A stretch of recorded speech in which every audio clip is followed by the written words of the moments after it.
وَإِن كُنتُمْ فِي رَيْبٍ مِّمَّا نَزَّلْنَا عَلَىٰ عَبْدِنَا فَأْتُوا بِسُورَةٍ مِّن مِّثْلِهِ وَادْعُوا شُهَدَاءَكُم مِّن دُونِ اللَّهِ إِن كُنتُمْ صَادِقِينَ۔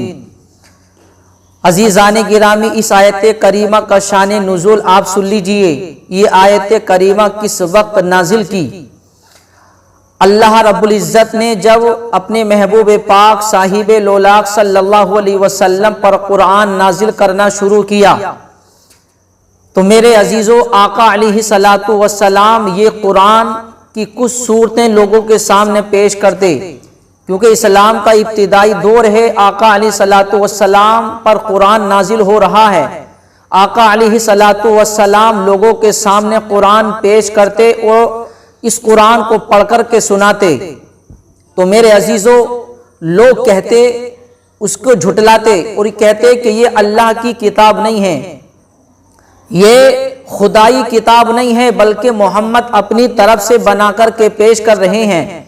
عزیزان گرامی، آقا علیہ السلام کی بات کو جھٹلاتے اور اس کتاب کلام اللہ کو جھٹلاتے اور اس کا انکار کرتے کہ یہ کتاب کوئی اللہ کی کتاب نہیں ہے، بلکہ محمد اپنی طرف سے بنا کر کے ہمارے سامنے پیش کر رہے ہیں۔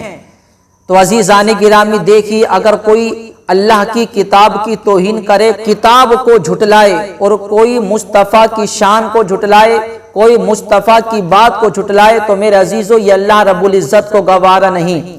تو اللہ رب العزت نے پھر یہ آیت کریمہ نازل فرمائی۔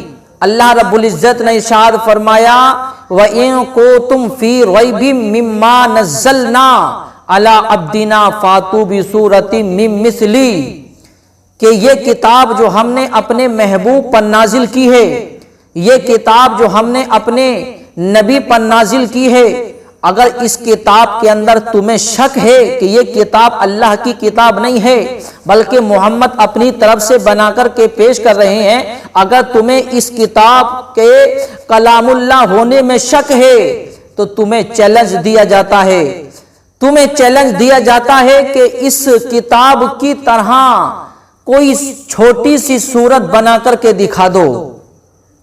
وَادْعُوا شُهَدَاءَكُم مِّن دُونِ اللَّهِ إِن كُنتُمْ صَادِقِينَ، اور اپنے تمام حمایتوں کو بلا لو، اپنے تمام ادبا کو، اپنے تمام خطبہ کو، اپنے تمام شعراء کو، جو تمہارے بڑے بڑے عالم ہیں، جو بڑے بڑے شعراء ہیں، بڑے بڑے خطبہ ہیں تمہارے، جنہیں تم اپنا بڑا عالم مانتے ہو، ان سب کو بلا لو، اپنے تمام حمایتوں کو بلا لو، اپنے تمام گواہوں کو بلا لو۔ اگر تم اپنے دعوے میں سچے ہو، اللہ کو چھوڑ کر اپنے تمام حمایتوں کو بلا لو اگر تم اپنے دعوے میں سچے ہو۔ میرے عزیزو دیکھیے، اللہ رب العزت نے ان لوگوں کو چیلنج دیا کہ جب قرآن نازل ہو رہا تھا تو مصطفیٰ نے ان کے سامنے یہ قرآن پیش کیا تو انہوں نے اس قرآن کا انکار کرنا شروع کیا۔ تو دیکھیے، اللہ رب العزت نے انہیں چیلنج دیا کہ اگر تمہیں شک ہے اس کتاب کے کلام اللہ ہونے میں تو تمہیں چیلنج دیا جاتا ہے کہ اس کتاب کی طرح چھوٹی سی صورت بنا کر کے دکھاؤ اگر تم اپنے دعوے میں سچے ہو۔ پھر اللہ رب العزت ارشاد فرماتا ہے فَإِن لَّمْ تَفْعَلُوا، اور تم نہ بنا سکتے تو پھر اللہ فرماتا ہے وَلَن تَفْعَلُوا فَاتَّقُوا النَّارَ الَّتِي وَقُودُهَا النَّاسُ وَالْحِجَارَةُ أُعِدَّتْ لِلْكَافِرِينَ۔ اللہ نے ارشاد فرمایا کہ تم نہیں بنا سکتے تو ہم فرما رہے ہیں کہ تم ہرگز نہیں بنا سکتے۔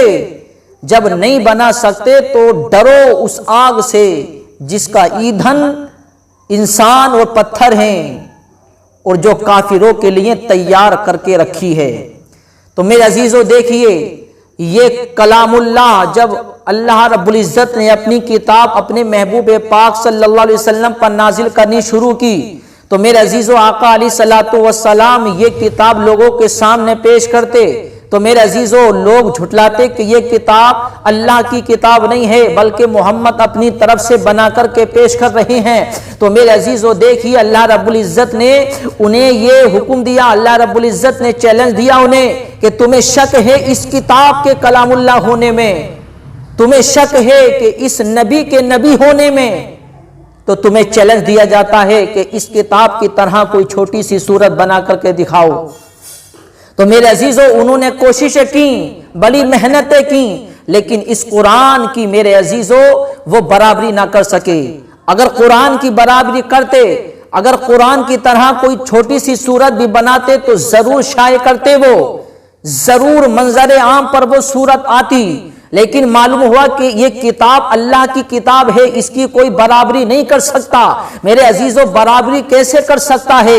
کیونکہ یہ کتاب کسی دنیا دار کی کتاب نہیں ہے، بلکہ یہ اللہ کی کتاب ہے، یہ کلام اللہ ہے، اس لیے پروردگار عالم کی طرح کوئی کام نہیں کر سکتا۔ اس لیے میرے عزیزو وہ اس کام سے ناکام رہے، وہ اس قرآن کی وہ برابری نہ کر سکے۔ تو میرے عزیزو دیکھیے اللہ رب العزت کو گوارا نہیں کہ کوئی اللہ کی کتاب کو جھٹلائے، کوئی مصطفیٰ کی شان کو گھٹائے، تو یہ بھی اللہ رب العزت کو گوارا نہیں۔ اس لیے میرے عزیزو جس کی عزت کو پروردگار عالم بڑھائے تو میرے عزیزو اسے کون گھٹا سکتا ہے؟ ارے جس کو پروردگار عالم بڑھائے اسے کون گھٹا سکتا ہے؟ اس لیے اسے کوئی نہیں گھٹا سکتا۔ میرے عزیزو عزتوں کا مالک پروردگار ہے اور ذلیل کرنے والا بھی پروردگار ہے۔ اس لیے میرے عزیزو دنیا والے لاکھ کوششیں کر لیں کہ ہم نبی کریم کی شان کو گھٹا دیں، اس لیے میرے عزیزو آج جس کے منہ میں جو آتا وہ بک دیتا ہے سستی شہرت کے لیے۔ میرے عزیزو وہ یہ چاہتا کہ کیسے نہ کیسے تو نام ہو دنیا کے اندر، تو میرے عزیزو ہمارے نبی کی شان گستاخی کرنا شروع کر دیتے ہیں۔ یاد رکھ لو نبی کی شان وہ شان ہے، نبی کا نام کوئی نہیں مٹا سکتا۔ اگر نبی کا نام مٹ گیا تو میرے عزیزو یہ دنیا مٹ جائے گی، کیونکہ دنیا نبی کے صدقے میں بنی ہے۔ اللہ رب العزت نے پوری کائنات کو نبی کے صدقے میں بنایا، اس لیے مصطفیٰ کے نام کو کوئی نہیں مٹا سکتا۔ اس لیے میرے عزیزو اور مٹا کون سکتا ہے؟ کیونکہ مصطفیٰ کے نام کو بلند کرنے والا کوئی دنیا دار نہیں ہے، بلکہ مصطفیٰ کے نام کو بلند کرنے والی ذات پروردگار عالم کی ذات ہے۔ اس لیے تو شاعر کہتا ہے تو گھٹا اسے کسی کے، گھٹا ہے نہ گھٹے گا جب بڑھائے تجھے اللہ تعالیٰ تیرا۔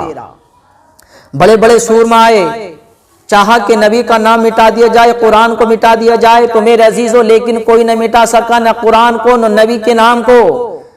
بڑے بڑے سورما آئے، بڑے بڑے پیسے والے آئے، چاہا کہ نبی کے نام کو مٹا دیا جائے، میرے عزیزو خود مٹ گئے، لیکن قرآن کو کوئی نہ مٹا سکا، خود مٹ گئے، نبی کے نام کو کوئی نہیں مٹا سکا۔ اس لیے شاعر کہتا ہے کہ مٹ گئے مٹتے ہیں مٹ جائیں گے آدھا تیرے، مٹ گئے مٹتے ہیں مٹ جائیں گے آدھا تیرے، نہ مٹا ہے نہ مٹے گا کبھی چرچا تیرا۔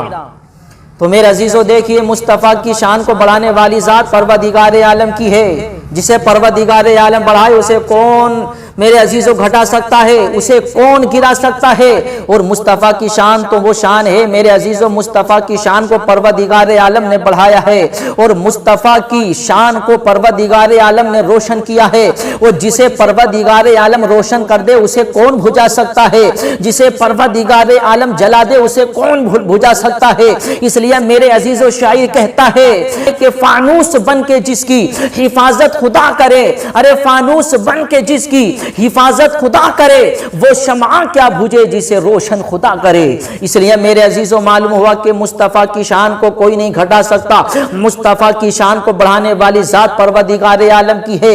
اس لیے میرے عزیزو نہ کوئی قرآن کو مٹا سکتا ہے اور نہ کوئی مصطفیٰ کے نام کو مٹا سکتا ہے، اور جس دن مصطفیٰ کا نام مٹ گیا تو میرے عزیزو سمجھ لو دنیا مٹ جائے گی، کیونکہ مصطفیٰ کے صدقے میں دنیا چل رہی ہے، مصطفیٰ کے صدقے میں دنیا کھا رہی ہے، مصطفیٰ کے صدقے میں دنیا پی رہی ہے۔ اس لیے یاد رکھ لو نبی کی شان وہ شان ہے، نبی کی عظمت وہ عظمت ہے، نبی کا چاہنے والا سب کچھ برداشت کر سکتا ہے، لیکن نبی کی شان میں اگر گستاخی ہو اسے برداشت نہیں کر سکتا، کیونکہ میرے عزیزو نبی کے غلام نے حدیث پڑھی ہے، نبی کے غلاموں کو حدیث معلوم ہے کہ نبی سے پیار اپنی جان سے بھی زیادہ کرو۔ اس لیے نبی کا چاہنے والا اپنی جان سے زیادہ پیار کرتا ہے نبی سے، اس لیے نبی کی شان میں گستاخی یہ برداشت نہیں کی جا سکتی۔ نبی کا چاہنے والا سب کچھ برداشت کر سکتا ہے، لیکن کوئی نبی کی شان میں گستاخی کرے یہ برداشت نہیں کر سکتا ہے۔